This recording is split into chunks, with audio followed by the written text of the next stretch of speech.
Many people make the mistake of reading what the Bible says in Exodus 20:13, "You shall not kill," and then seeking to apply this command to war.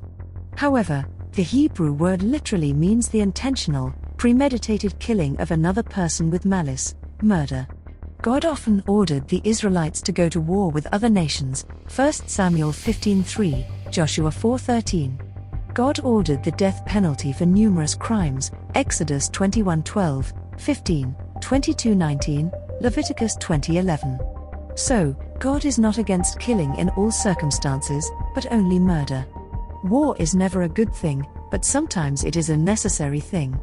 In a world filled with sinful people, Romans 3:10-18, war is inevitable. Sometimes the only way to keep sinful people from doing great harm to the innocent is by going to war. In the Old Testament, God ordered the Israelites to take vengeance on the Midianites for the Israelites, Numbers 31:2. Deuteronomy 20:16-17 declares, however, "In the cities of the nations the Lord your God is giving you as an inheritance, do not leave alive anything that breathes. Completely destroy them, as the Lord your God has commanded you." Also, 1 Samuel 15:18 says, "Go and completely destroy those wicked people, the Amalekites, make war on them until you have wiped them out." Obviously God is not against all war. Jesus is always in perfect agreement with the Father, John 10:30, so we cannot argue that war was only God's will in the Old Testament. God does not change, Malachi 3:6, James 1:17. Jesus' second coming will be exceedingly violent. Revelation 19:11-21 describes the ultimate war with Christ, the conquering commander who judges and makes war with justice, v. 11. It's going to be bloody, v. 13, and gory. The birds will eat the flesh of all those who oppose him, v. 17-18. He has no compassion upon his enemies, whom he will conquer completely and consign to a fiery lake of burning sulfur, v. 20. It is an error to say that God never supports a war. Jesus is not a pacifist.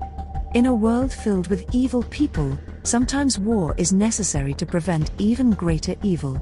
If Hitler had not been defeated by World War II, how many more millions would have been killed? If the American Civil War had not been fought, how much longer would African Americans have had to suffer as slaves? War is a terrible thing.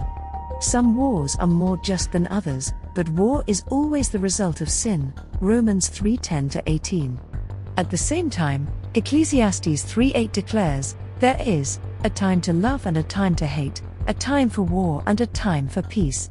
In a world filled with sin, hatred, and evil, Romans 3:10-18, war is inevitable.